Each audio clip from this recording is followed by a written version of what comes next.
ডেমোক্রেটরা একজন নেতাও খুঁজে পাচ্ছেন না। মিড টার্ম নির্বাচনে যিনি পথ দেখাবেন, যিনি এজেন্ডা সেট করবেন, পাবলিককে জাগিয়ে তুলবেন, ডেমোক্রেটদের এই নাজুক অবস্থা। এবং বারাক ওবামা আহ্বান জানাচ্ছেন যে দাঁড়ান, জেগে উঠুন। অর্থাৎ আপনি যদি সত্যকে সত্য বলতে চান তাহলে জেগে উঠুন, প্রতিবাদ করুন, অন্যায়ের প্রতিবাদ করুন, সেটি তিনি বলছেন। এই জিনিসটা যদি ডেমোক্রেটিক এস্টাবলিশমেন্ট বুঝতে না পারে তাহলে ডেমোক্রেটিক এস্টাবলিশমেন্ট ভরাডুবি হবে। ডেমোক্রেটিক পার্টির লিডারশিপ এখন দোটানায় পড়ে গেছে। ডেমোক্রেটিক পার্টির যে অবস্থা, এটা একটা বাইডেনের মানে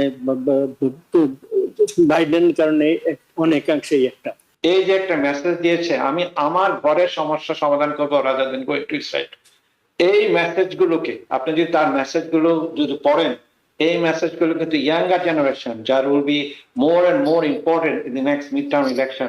ডেমোক্রেটদের এই নাজুক অবস্থা। এবং বারাক ওবামা আহ্বান জানাচ্ছেন যে দাঁড়ান, জেগে উঠুন। অর্থাৎ আপনি যদি সত্যকে সত্য বলতে চান তাহলে জেগে উঠুন, প্রতিবাদ করুন, অন্যায়ের প্রতিবাদ করুন, সেটি তিনি বলছেন। ডেমোক্রেটরা একজন নেতাও খুঁজে পাচ্ছেন না। মিড টার্ম নির্বাচনে যিনি পথ দেখাবেন, যিনি এজেন্ডা সেট করবেন, পাবলিককে জাগিয়ে তুলবেন, আলটিমেটলি অনেকেই আশাবাদী মিড টার্ম নিয়ে। কিন্তু আপনি কতটা আশাবাদী হতে পারছেন যে ডেমোক্রেটদের পক্ষে মিড টার্ম নির্বাচনে ফলাফল আসবে?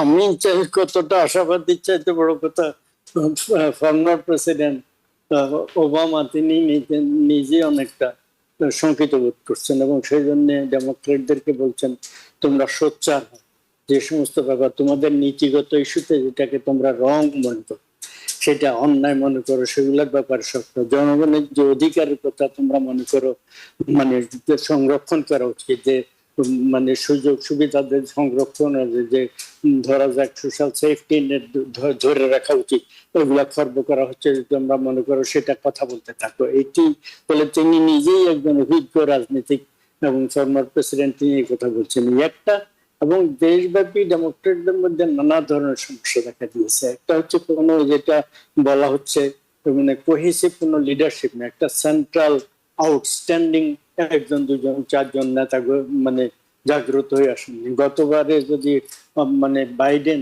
এত দুর্বল হয়ে গেছেন, তিনি তার কণ্ঠ দিয়ে কথা বেরোচ্ছে না, তিনি এয়ারফোর্স ওয়ানে ওঠার সময় সিঁড়িতে পড়ে যাচ্ছেন, স্টেজে পড়ে যাচ্ছেন, তিনি এইরকম একটা ব্যক্তি যদি আগে ভাগে নিজেকে তুলে নিতেন, এমনকি মানে ট্রাম্পের সাথে প্রতিযোগিতার বিতর্কে যাওয়ার না তারও বহু আগে, তাহলে তখন ডেমোক্রেটিক পার্টির আউটস্ট্যান্ডিং সব মানে ইয়াং এনার্জেটিক মানে ফ্রন্ট রানার কয়েকজন এসে যেতাম, তাদের মধ্যে থেকে দল লিডারশিপ নিত। হেরে গেলেও তাদের ভিতর থেকেই কয়েকজন মানে জনগণের সামনে তখন আসতো কারা কারা এই ধরনের উজ্জ্বল ব্যক্তি, ডিসাইসিভ লিডারশিপ কারা দিতে পারেন, এইটা সুযোগ দেওয়া হয়নি। ফলে আজকের ডেমোক্রেটিক পার্টির যে অবস্থা, এটা একটা বাইডেনের মানে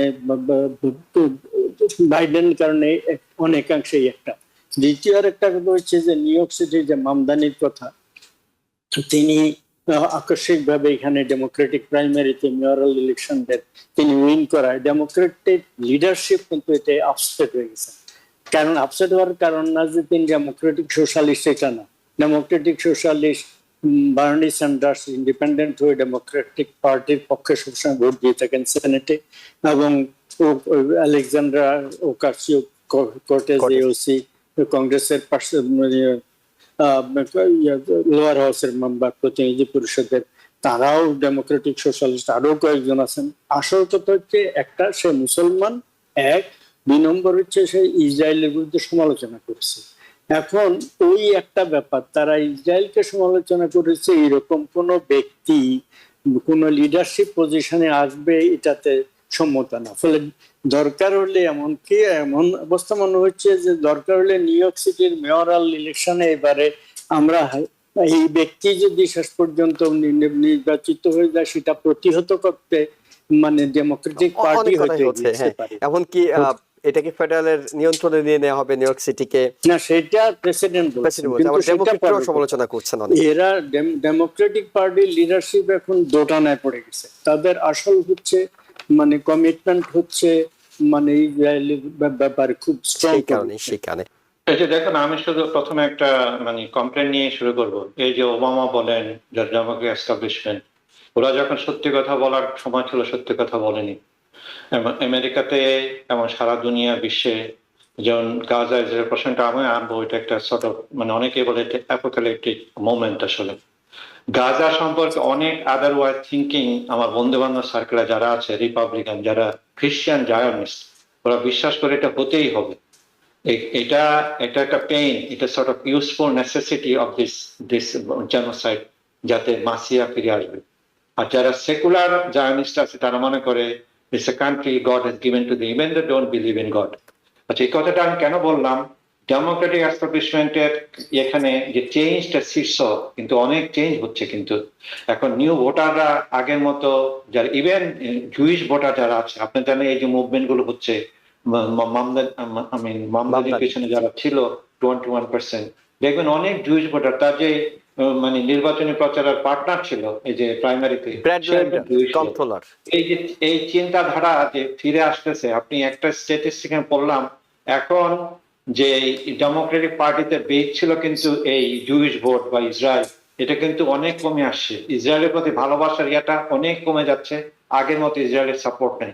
এই জিনিসটা যদি ডেমোক্রেটিক এস্টাবলিশমেন্ট বুঝতে না পারে, তাহলে ডেমোক্রেটিক এস্টাবলিশমেন্ট মানে ভরাডুবি হবে।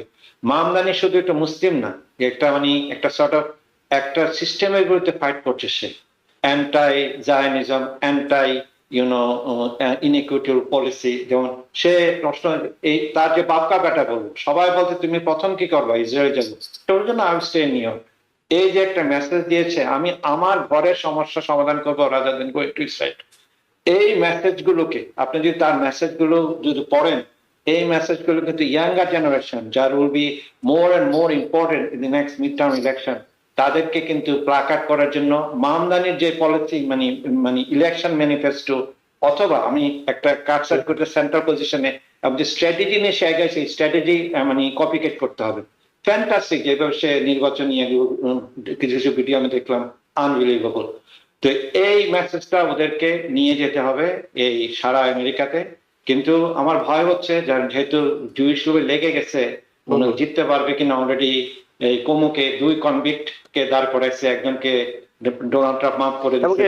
আজকে নির্বাচন করার চূড়ান্ত ঘোষণা দিয়ে দিয়েছেন, আজকে তিনি ঘোষণা দিয়েছেন যে নির্বাচন করবেন। এই জিনিসগুলো করছে কারণ তাকে হারানোর জন্য, কিন্তু সে জিতে যায়। এবং আমার মনে হয় এই মুহূর্তে ডেমোক্রেটিক এস্টাবলিশমেন্টকে, বারাক ওবামাকে কিন্তু বলে দেওয়া উচিত যে আমি মামদানিকে সাপোর্ট করছি, তাই না? তার এন্ডোর্সমেন্ট দরকার এই যে বেসকে ইয়া করার জন্য। সে কিন্তু কখনোই, সে কিন্তু মুসলিমই না।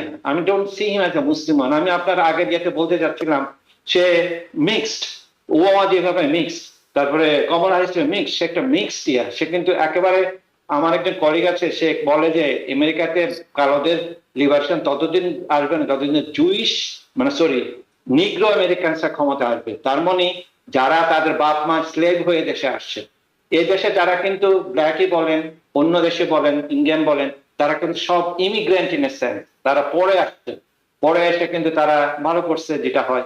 কিন্তু এই যে এখানে অ্যাপ অরিজিন, যে যারা অরিজিনাল ইন্ডিয়া আমেরিকান ইন্ডিয়ান, যারা স্লেভ হিসাবে আসছে দেশকে গড়ে তুলছে, তাদের যদি মুক্তি না আসে, liberation, ultimately that's going to have always a negative scar on our economic and moral development. New York থেকে সম্প্রচারিত TVN 24 টেলিভিশন, বিশ্বজুড়ে বাঙালির কণ্ঠস্বর।